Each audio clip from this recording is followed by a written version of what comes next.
नमस्कार दोस्तों, स्वागत है आपका हमारे YouTube चैनल पे। और आज हम बात करने वाले हैं टावर कैसे काम करता है, आप किसी दूसरे व्यक्ति से कैसे बात कर पाते हैं और ये प्रोसेस पूरी होती कैसे है। और साथ ही हम बात करेंगे कि टावर में जो ये एंटीने लगे रहते हैं इनका क्या यूज होता है, इनका नाम क्या होता है, ठीक है। और इसी के साथ हम बात करेंगे आज की 2G 3G और 4G और 5G क्या है, ठीक है।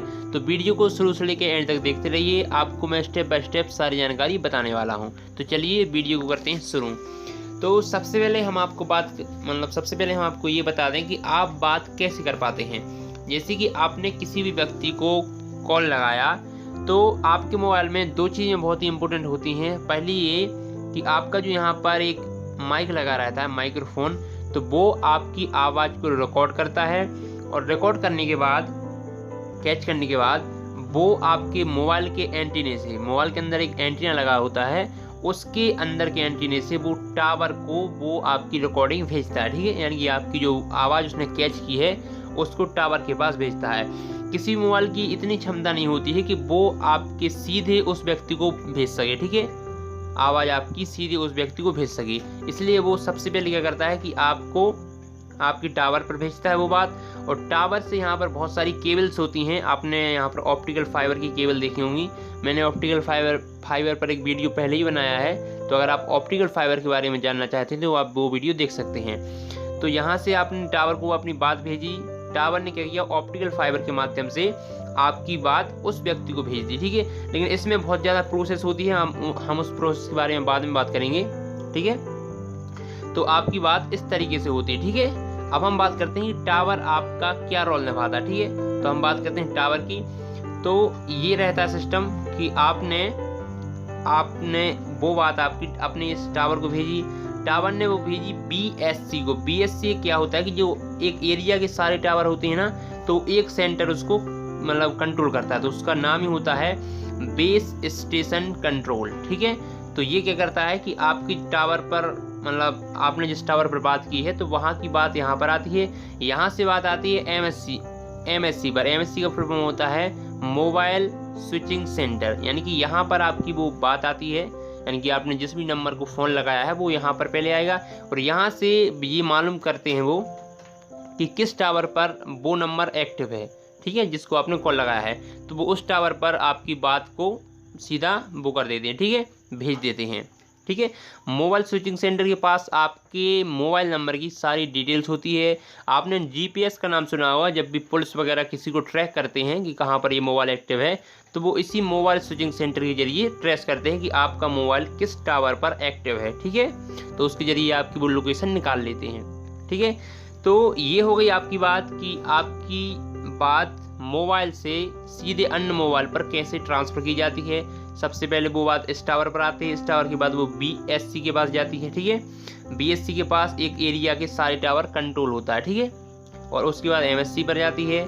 हर ज़िले में एक MSC होता है, मोबाइल स्विचिंग सेंटर, ये हर ज़िले में होता है और यहीं से आपके अन्य मोबाइलों पर आपकी कॉल को ट्रांसफ़र कर दिया जाता है।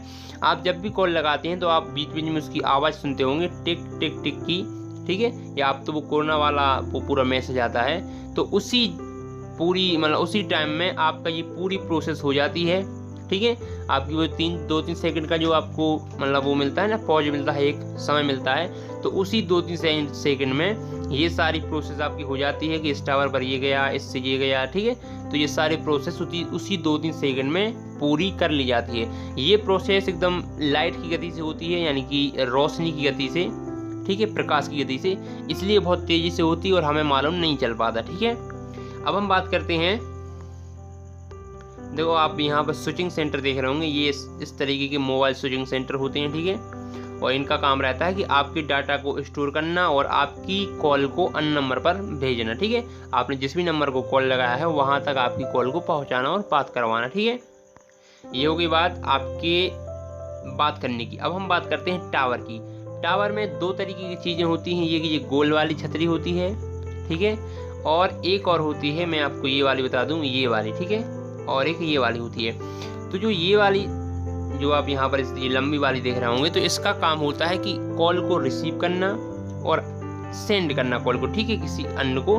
कॉल को भेजना। जैसे आपने किसी को कॉल लगाया तो आपकी कॉल यहाँ पर वो रिसीव करेगा और अन्य टावर पर भी ये लगी रहती हैं, तो यहाँ से वो उसको भेज देगा। ठीक है, तो इसका काम सिर्फ इतना ही है कि कॉल को रिसीव करना और उसे अन्य टावर पर भेजना या अन्य मोबाइल नंबर पर भेजना। ठीक है, जिसको भी आपने लगाया है। ठीक है, आपने एक टावर पर बहुत सारी ये डिवाइस देखी होंगी, तो ये क्या होता है कि अलग अलग कंपनियों की रहती हैं। इसमें से एक हो सकता है कि जियो की हो सकता है ये आइडिया की हो, ये वोडाफोन की हो। ठीक है, तो अलग अलग कंपनियां एक ही टावर को यूज कर सकती हैं। ठीक है, क्योंकि उसमें क्या होता है कि समय की मतलब पैसे की बहुत बचत होती है। और सबसे ज़रूरी बात है कि सरकार हर जगह पर एक ही मतलब ऐसा नहीं हो सकता कि एक ही जगह पर 3-4 टावर लगा दें। ठीक है, उसके लिए परमिशन चाहिए होती है और सरकार परमिशन नहीं देती है। ठीक है, क्योंकि ज़्यादा टावर से भी नुकसान होता है। तो इसका काम क्या है, इसको बोलते हैं माइक्रोफोन एंटीना। ठीक है, माइक्रोफोन एंटीना ये इसका काम है मोबाइल की कॉल को रिसीव करना और कॉल को दूसरे के पास भेजना। ठीक है, अब हम बात करते हैं इस गोल वाली छतरी की।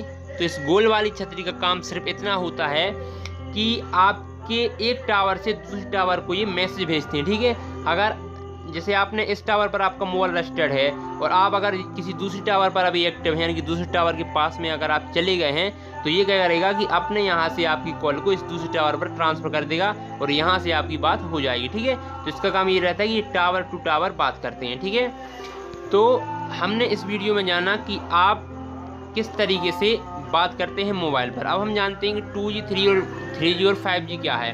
तो 1G का मतलब होता है पहली जनरेशन। मोबाइल की जो पहली जनरेशन है वो 1982 के समथिंग में आई थी। ठीक है, 1982 के समय में ये जनरेशन यहाँ पर आई थी। ठीक है, पूरे विश्व में। और इसी जनरेशन में क्या होता है कि सिर्फ आपकी बात होती थी। 1G का मतलब होता है कि वैसे मोबाइल जो 1982 में आए थे और उन पर सिर्फ बात होती है, आपकी सिर्फ कॉलिंग की सुविधा थी, ना मैसेज, ना वीडियो, ना ऑडियो, ना कुछ भी। ठीक है, तो सिर्फ आपकी बात होती थी। जनरेशन का जी का मतलब होता है जनरेशन, यानी कि मोबाइल में क्या क्या सुधार हुए हैं उसका बात करते हैं। ठीक है, और इसकी जो स्पीड थी वो 2.4 kbps की थी, यानी कि बहुत ही कम स्पीड थी। ठीक है, बात करने की या उसकी बहुत ही कम स्पीड थी। अब हम बात करते हैं 2G आया था 1992 में। 1992 में आया था 2G, यानी कि सेकंड जनरेशन मोबाइल की। इसमें क्या था कि आप बात तो कर ही सकते थे, बात के साथ आप मैसेज भी कर सकते थे। और इसकी स्पीड थोड़ी बढ़ गई थी, यानी कि 64 kbps की इसकी स्पीड थी। ठीक है, 64 kb पर सेकेंड की इसकी स्पीड थी। ठीक है, मैसेज भेजने की या बात करने की, ये मोबाइल की स्पीड की बात हो रही है यहाँ पे। अब हम बात करते हैं 3G की। 3G आया था 2002 या 3 के समथिंग। 2003 में ये 3G आया था। ठीक है, तो 3G में क्या था, 3G फ़ोन में कि आप मल्टीमीडिया को यूज कर सकते थे। मल्टीमीडिया यानी कि आप फ़ोटो देख सकते थे, वीडियो रिकॉर्ड कर सकते थे, फ़ोटो खींच सकते थे, उसी के साथ में आप इसको शेयर भी कर सकते थे। ठीक है, यानी कि इंटरनेट का यूज इसमें होने लगा था 3G मोबाइल में। ठीक है, और इसकी स्पीड जो थी वो 2 MB थी, 2 MB पर सेकेंड। अब हम बात करते हैं 4G मोबाइल अभी भारत में चल रहा है। 4G मोबाइल आया था 2009 के समथिंग, मतलब 2009 से इसकी प्रोसेसिंग चालू हो गई थी, लेकिन भारत में ये बहुत ही बाद में आ पाया था, 2012 के बाद आया है। ठीक है, 2012 और 14 के बाद ही आया है, 14 के बाद आया है। इसमें क्या है कि आप वीडियो रिकॉर्ड कर सकते हैं, मैसेज भेज सकते हैं, इंटरनेट रिकॉर्ड कर सकते हैं, और जो सबसे अहम बात है वो ये है कि आप इसमें वीडियो कॉल कर सकते हैं। 3G मोबाइल में क्या था कि आप वीडियो कॉल नहीं कर सकते थे, लेकिन इसमें 4G में ये फैसिलिटी है कि आप वीडियो कॉल कर सकते हैं। और इसकी स्पीड की अगर हम बात करें तो 100 MB पर सेकेंड की इसकी स्पीड है, यानी कि बहुत ही ज़्यादा स्पीड है। ठीक है, अब हम बात करते हैं 5G टेक्नोलॉजी की। 5G टेक्नोलॉजी अन्य देशों में आ चुकी है, पूरे मतलब दुनिया में नहीं आई, लेकिन कुछ देशों में ये टेक्नोलॉजी यूज होने लगी है। भारत में भी इसकी मतलब वो चल रही है कि हाँ बहुत जल्द भारत में भी आपको 5G टेक्नोलॉजी मिल जाएगी। कुछ फ़ोन भी आने लगे हैं 5G टेक्नोलॉजी की। तो 5G टेक्नोलॉजी में होगा क्या कि 5G में आपको स्पीड थोड़ी बढ़ जाएगी।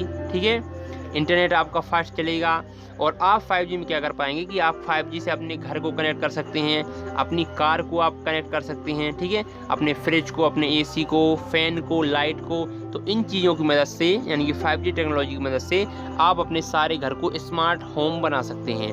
इसमें फ़ायदा यही होगा कि आप अपने car, washing machine, fridge, microwave, इन सब को अपने मोबाइल से ही कनेक्ट कर सकते हैं। लेकिन ऐसा नहीं कि आपका सिर्फ 5G मोबाइल है तो आप सब कर सकते हैं। अगर आपका 5G मोबाइल है तो आपको अन्य डिवाइस भी 5G टेक्नोलॉजी से लेस होने चाहिए। यानी कि अगर आपका मोबाइल 5G है तो आपका घर भी 5G टेक्नोलॉजी से लेस होना चाहिए। ठीक है, तो ये हो गई जनरेशन की बात कि 1G 2G 3G और 5G क्या है।